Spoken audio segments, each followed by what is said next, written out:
Yes, that is another thing that helped me get through quarantine. Just entanglements.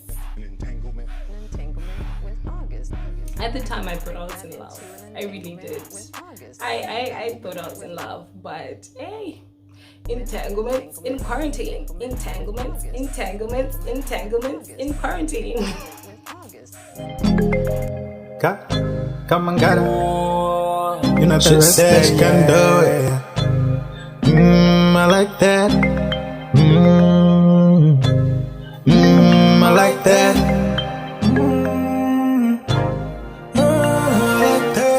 Royal glow, can't you see that glow? Hi Glowgetters, welcome back to my channel. Royal Glow here. Hey, and if you're new, then please welcome, honey.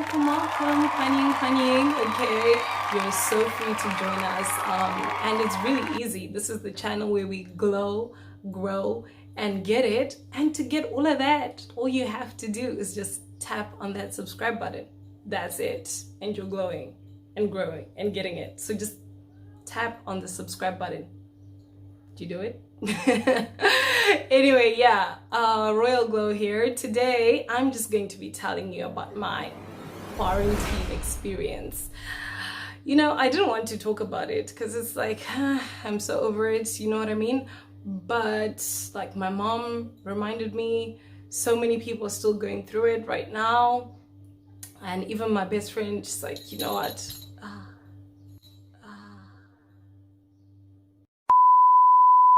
Yeah, and even my best friend. So it's not that I forgot, but it kind of brought it back. Like, you know what? There's still a lot of people going through this right now, and maybe they need some tips, they need something. But yeah, so for me, actually, what triggered it is Google. You know, Google and this whole, oh, look back, this is what you were doing this time last year. And Facebook, oh, we care about you and we want to cherish your memories. So look at this, you posted this in June 2019.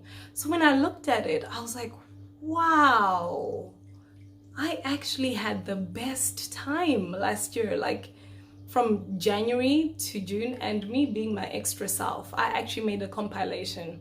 That's actually what made it worse for me. Like I'd compiled these moments from January to June and July to December and made it into a whole video. So yeah, I basically gave myself FOMO. And because I gave myself FOMO, I'm going to give you FOMO. So just like check out my 2019.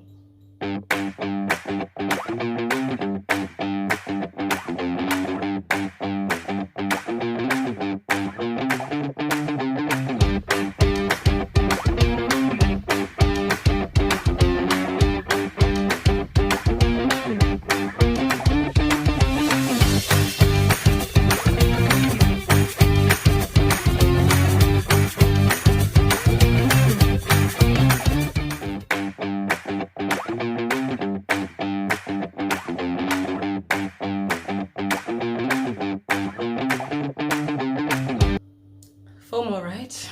Yeah, I really enjoyed the year.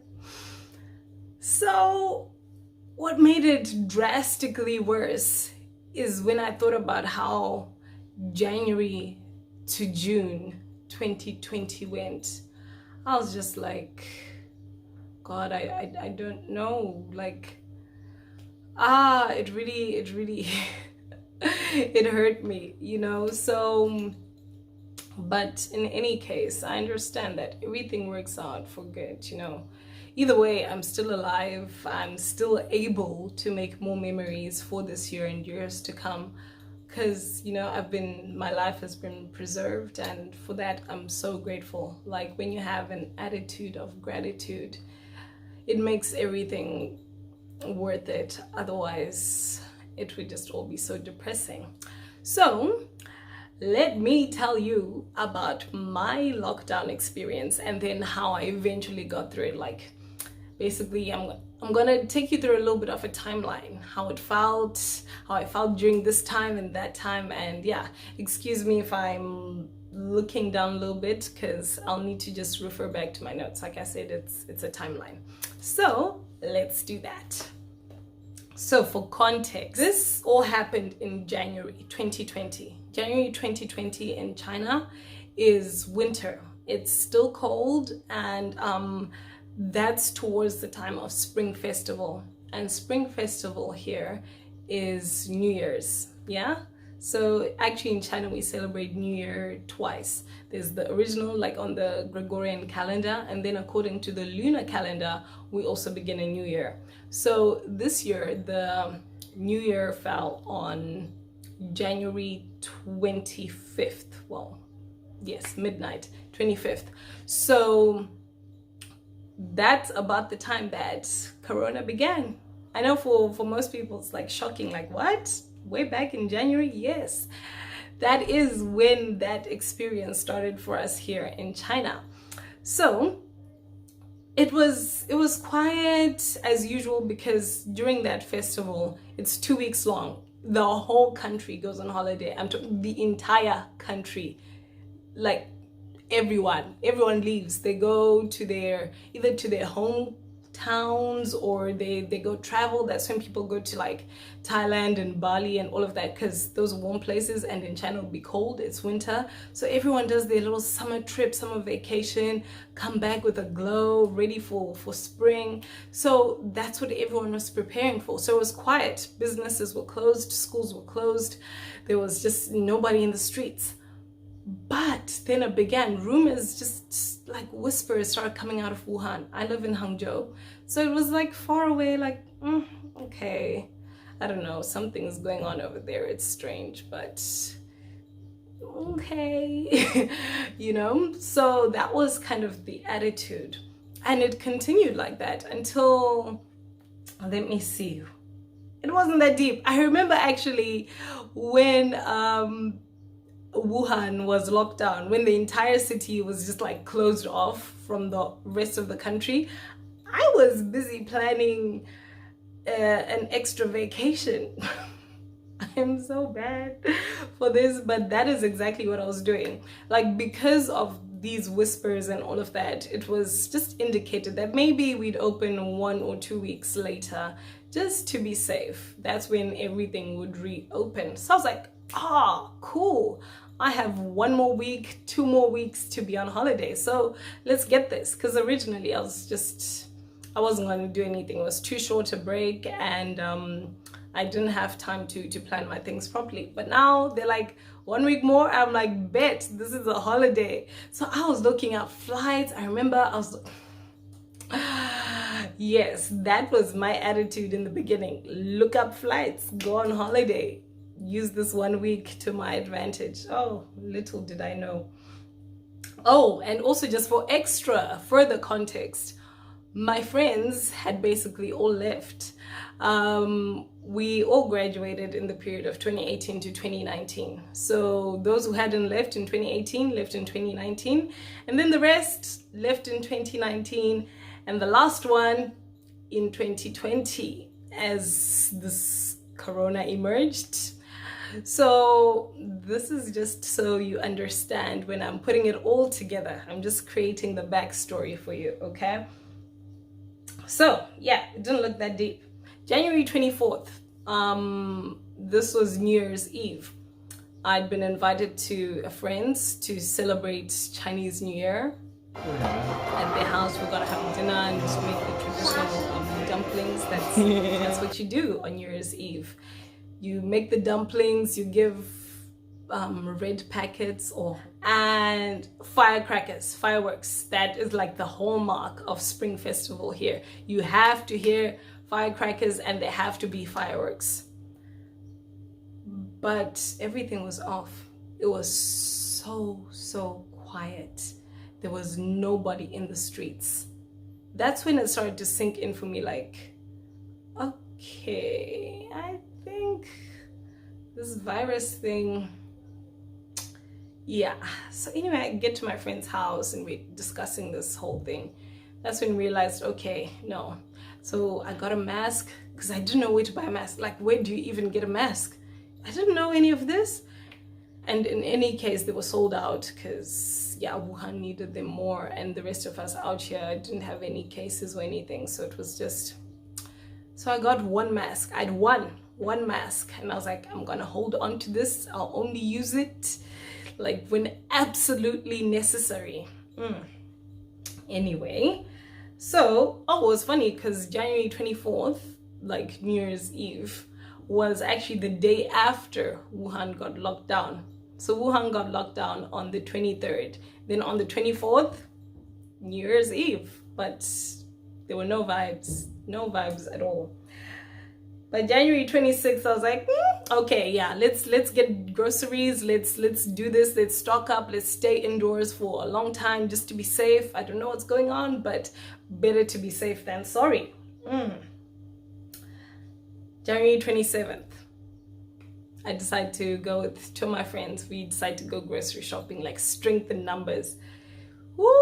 It was scary. It was so scary. We went by bus, and there was just this general mistrust, and like you don't want to be in anyone's space, but you're on a bus and the windows, like it's a confined space in itself. It's just a bus, so you're all breathing that same air, and we had the masks on, and I had that, is it called N95 mask? I could not breathe. I don't know what was happening. I couldn't breathe, so I kept taking it off, putting it back on, and like it was like I was having a panic attack.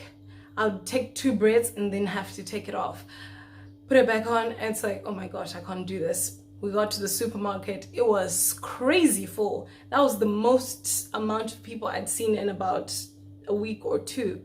It was ridiculously full, and it makes sense now because actually the days preceding that it had been raining non-stop. So the 27th was the first day when it stopped raining, and I guess everyone had the same idea. We have to stock up now and then just stay home. So it was really bustling. So there were so many humans, and all I could see was, oh, potential virus carrier, potential virus.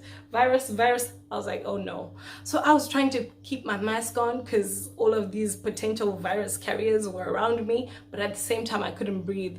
And I remember after about 30 minutes walking around in the supermarket, I just took it off, and I just had to like just lean and just try to breathe. I took deep breaths. That mask, I don't know what material it's made of, but it's not for me. I couldn't do it. After that experience, I was like, I'm not going outside again, because going outside would require me to put on this thing, and I can't do it. I just simply cannot. So yeah, I made that decision. Get home, pack all my groceries.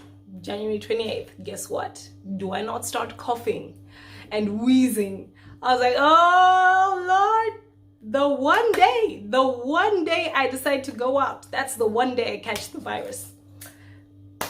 Why did you have to go? Do you need groceries? No, you don't need groceries.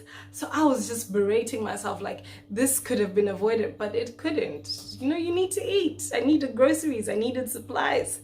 But I was just, oh my gosh. When I told my friends, they panicked. They made me feel, it was just scary times. They panicked like, oh my goodness, do you have a fever? I'm like, little bit. Like, oh my God, are you coughing? I'm like, yes, I'm coughing. Like, is it a dry cough? I'm like, oh my gosh, this is it. You know, like when I looked at the sheet of symptoms for the virus, I had like half of the symptoms. I don't know, to this day I don't know whether or not I contracted this virus, or it was just a cough, because like I said, it was winter, it was cold, you're bound to get a cold anyway, or a cough. But now, is it a cold, is it the virus? Nobody knows. So that was just an extremely frightening experience. And I know you're not supposed to pray from a place of fear, but I prayed. I was like, God, I don't want to die, not yet, and not like this. No. Nah. So yeah, eventually after a few days, it kind of wore off.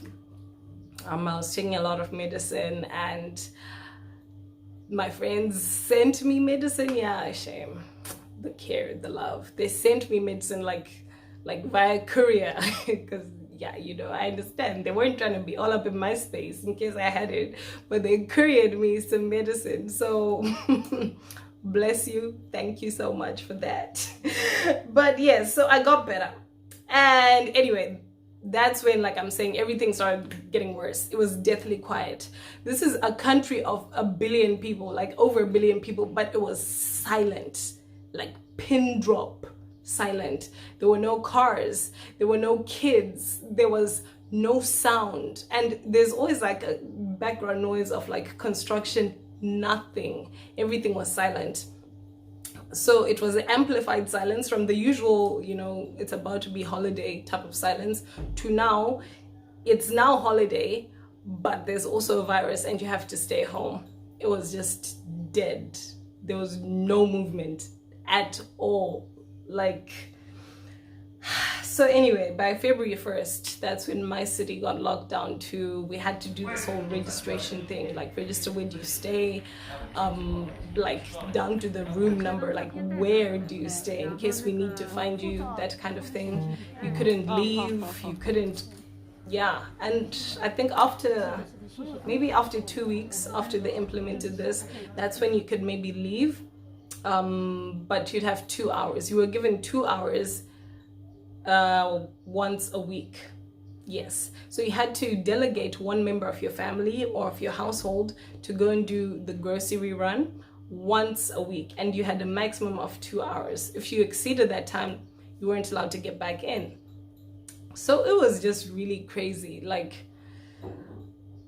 people were leaving. It was just, everyone had just lost hope. Like, I'm not trying to die in this foreign land, I'm going back home. Everyone was just leaving. And I remember one of my neighbors, yes, one of my neighbors was actually not allowed to get back into the building.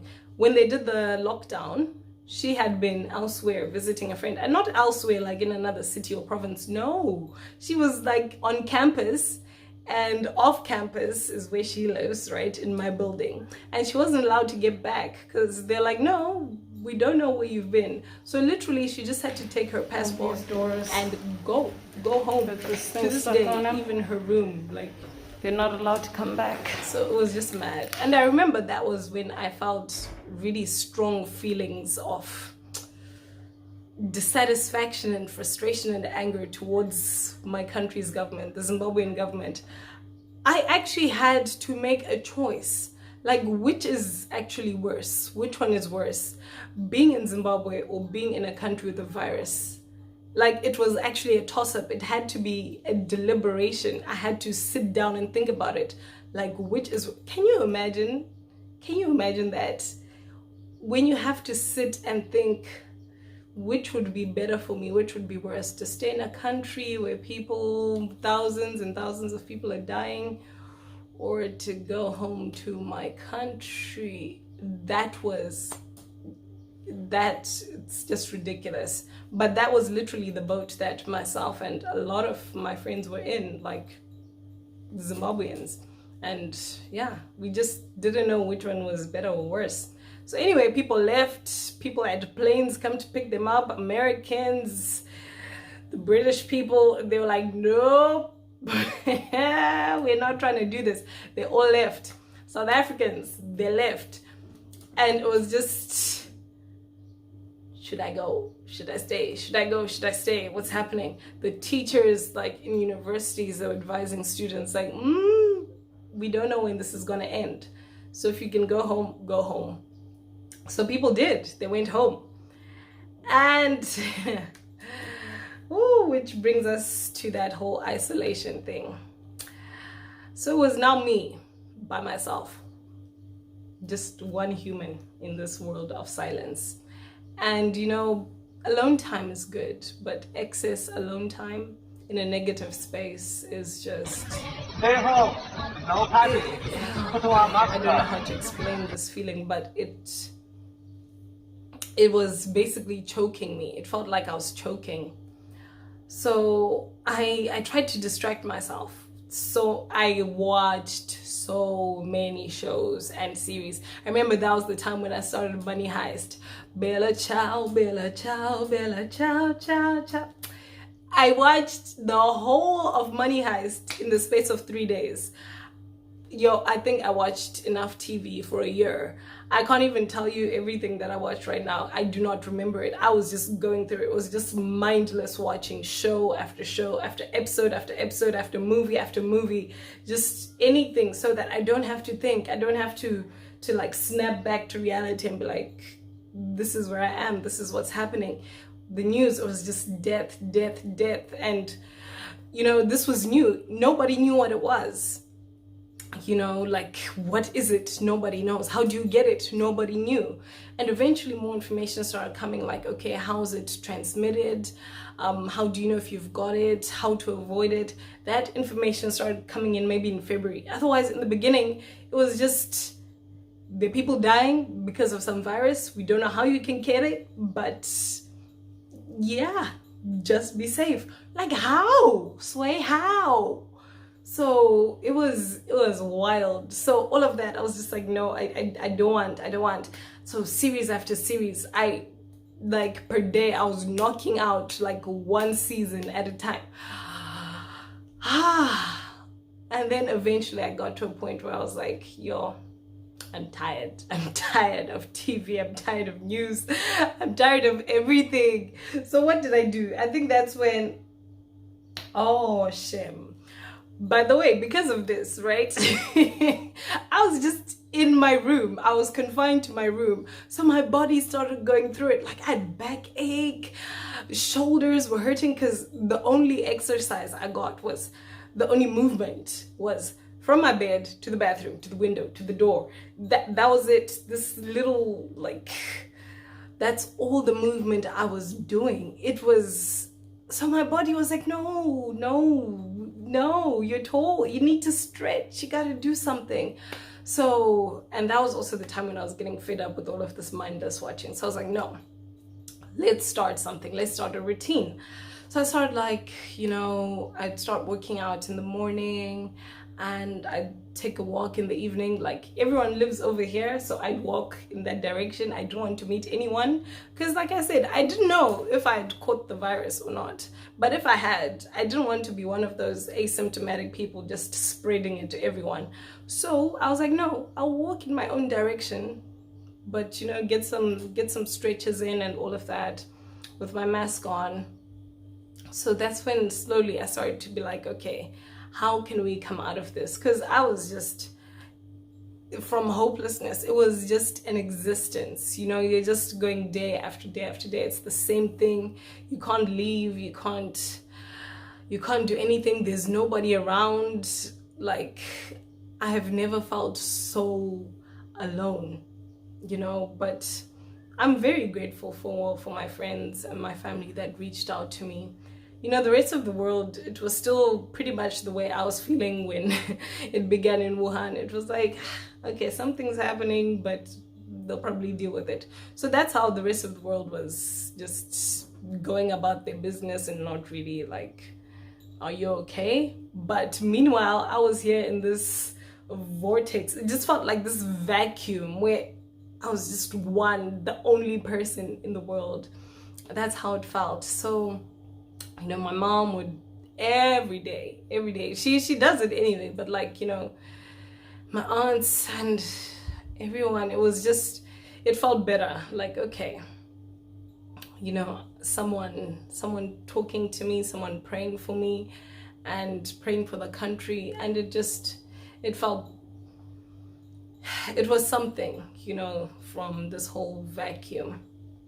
So anyway, yeah, when I then had my turnaround, like, okay, let's start working out, let's start taking walks, I then joined in. There was this online debate group. I started joining in there, just starting, if everyone wasn't agreeing on this, I would go the opposite direction, just to cause controversy. That's the kind of thing I was doing.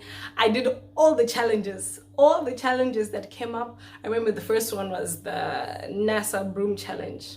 I know you're thinking, what? The broom challenge? That was such a long time ago. Yes, that was when we were in quarantine, lockdown, you know, trying to make that broom stand. I'm like, how is this broom standing? You know, for everyone it was like really stupid or whatever, but for me that was That was great. It was a great way to take my mind off everything that was happening. It was so fascinating. People were making the fruits stand. There were brooms, shoes. It was a highly fascinating period for me. I'm not gonna lie. Like, I'm not even mad. And then after that, with let's see which other challenges. Oh yes, the don't rush challenge. Yes, I also did that challenge. Basically, yeah, just over communicate. Oh, shame. And then the worst one, or the best, I don't know. It really helped me during the time, but well, now that we know, entanglements. Yes, that is another thing that helped me get through quarantine. Just entanglements. At the time, I thought I was in love. I really did. I thought I was in love, but hey, entanglements in quarantine. Entanglements, entanglements, entanglements in quarantine.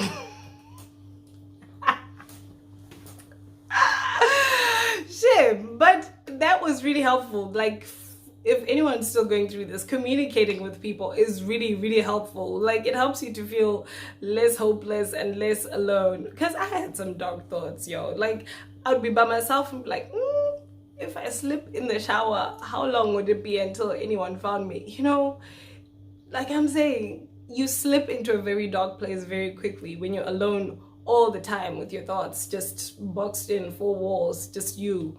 So I had all of these crazy thoughts, but when I now had somebody to talk to every day, somebody checking up on me, like, how you doing? Oh, it was fantastic stuff. Fantastic. So I highly recommend it. It would be better if it's not an entanglement. But yes, so that was one of the things that helped me get through lockdown, quarantine.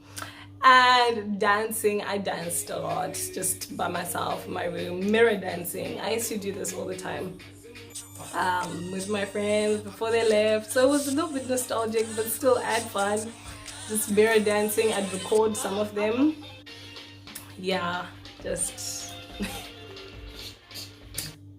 anyway, yeah. So basically, also it became worse for me when everyone else, the rest of the world, started getting worse. I was just like, not again. It was like deja vu. Everyone was basically reliving everything and just bringing it all back up again when I was just so over and done with it. Like, I was really done. I didn't want to hear about it. The conspiracy theories, all of the different ways you could contract it, all the new viruses that were coming. It was just so much negativity. I was done. So I uninstalled all the news apps. I blocked notifications from whichever accounts I was following, like on social media, or even unfollowed them. People who I felt were just disrupting my peace, I unfollowed. I was done. People who were constantly starting conversations with me like, so you were in China, you guys, it's your fault eating octopus and bats. I'm like, those are unsubstantiated claims. To this day, in July 2020, nobody is 100% certain where this came from. So I was just getting very annoyed, very, very annoyed. So I was just done. It's like, no. I shut it down. As soon as the conversation started, no, I'd prefer not to talk about that, because this had been 5 months of my life. 5 months, okay? And not 5 months where we know that it's coronavirus, you must do this, wash your hands, and whatever. It was a whole murky 5 months where it was filled with a lot of uncertainty, no idea what it is, mistrust, isolation, and it was just not a good space. It really wasn't. So in all honesty, I was ruthless with my cutting off, and I'm sorry if I was rude, like if you tried to start a conversation with me about it and I was like, no. But honestly, it was just so important to protect my peace, because by myself, I could already imagine 1,000 different ways to die, and this was just another one that I didn't need. So yeah, I was done with that. So anyway, like I said, we're getting over it, we're getting through it. So the ways that I got through it: number one, communicate better with people you love, people who love you, your family, your friends. Do better. I know, even though you're isolated, social media, you can use it for that. Instead of spreading all of this fake news and negativity and fear and panic, communicate with your loved ones, you know. So that was the first thing. The second thing, sing, dance, still be happy. Yeah, still do the kind of things that make you happy, the small things that give you joy. My other friend, she just started baking up a storm, because that's one of the things that makes her happy. So she started doing that, you know, and her mood improved, her outlook improved. So yeah, so whether that's baking or cooking, whatever it is for you, for me it's singing and dancing. Yeah, just Afrobeats specifically. Yeah, so that's what worked for me. Find what works for you. What gives you that joy when you do it or see it, or, you know, so that will help you get through it. And make a routine. If you just go about life listlessly with no purpose, it can feel like there's no hope. Like every day just rolls into the next day and you've done nothing, accomplished nothing. There's no sense of achievement or accomplishment. So having a routine, even if it's as simple as just making your bed, that helps you feel like, okay, I've done something. The next thing I've got to do is this. So that really helped me come out of, you know, that dark, no hope, no future type of space. And the next thing is to, oh yes, I really found out that savings are important. We always know that savings are important, but it took something like this for it to really hit home. Like, yo, no, savings are important. And not just like